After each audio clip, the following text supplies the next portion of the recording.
Viewers and subscribers, please make sure to subscribe to Saga News TV and give a like and share, because if you don't, you will miss out a lot of news.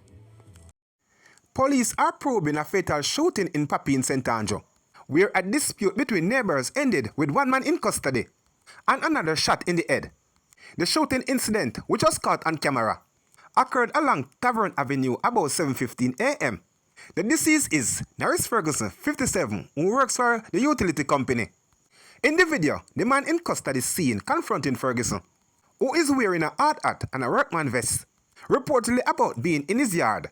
The news was informed that they were both live at the same address in a yard. Ferguson pointed out that they were both now standing in the lane, away from the premises. An argument ensued.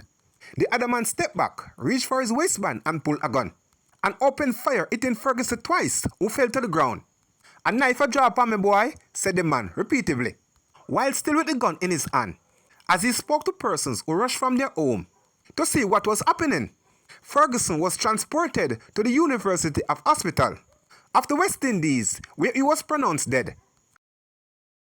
A 19-year-old man is now in police custody, facing charge under the new Firearm Act, following his arrest in connection with the seizure of a firearm in Majestic Garden, Kingston 11 on Monday, May 26.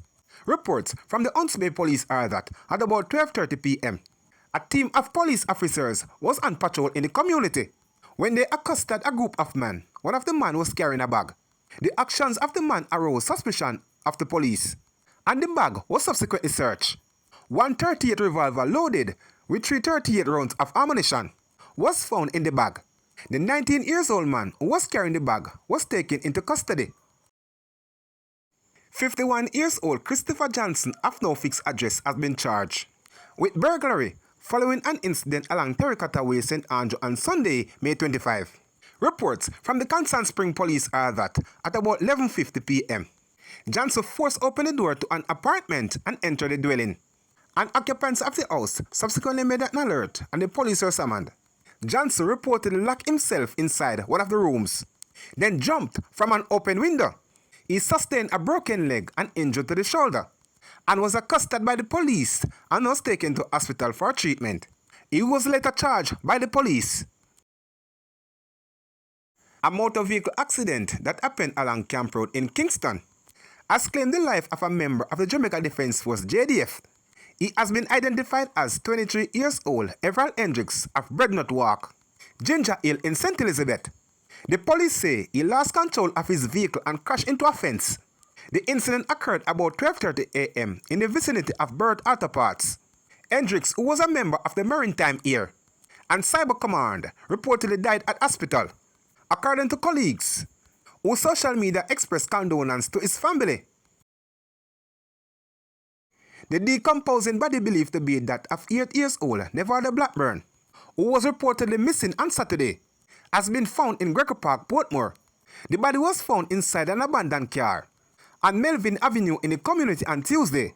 Authorities have not yet confirmed the identity, but the remains are believed to be that of Blackburn, who was autistic and lived on Queens Avenue in Greco Park.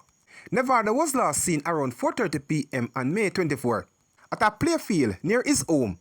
Police are continuing their investigation, and a post-mortem examination is expected to determine the cause of death. 19-year-old Jonathan Watson has succumbed to injuries he sustained in a vehicle crash in Old Harbour, St. Catherine on Tuesday. Watson is of Bullet Tree District, St. Catherine. It is reported that about 10:20 a.m., he was a pillion on a Zamco CG 150 motorcycle along Darlington Drive in Old Harbour when the vehicle collided with a Nissan AD wagon. Both vehicles were extensively damaged. Watson and the rider of the motorcycle were taken to Spanish Town Hospital, where Watson was pronounced dead. The Old Harbour Traffic Department is investigating.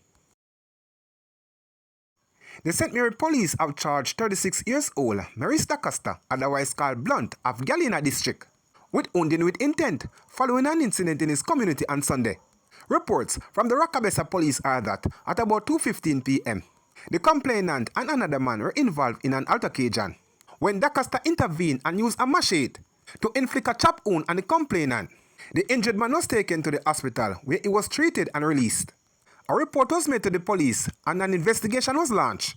DaCosta was subsequently arrested and charged after a question and answer session in the presence of his attorney. A court date is being finalized. The Manchester police are probing a suspected drowning of two people in separate situation in the parish on Monday. The police have identified the victim as 76 years old Edwin Ellis of Minor District, Manchester, and 17 years old Alana Sigri, a student of Troy High School in Trelawney, and a resident of Craighead, Manchester. Sigri was reportedly swimming in the Craighead River about 2 p.m. when he got into difficulty and drowned.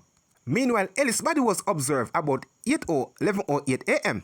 floating in a pond in Dykeshill District, Spalding. The Christiana and Spalding police are investigating the matter.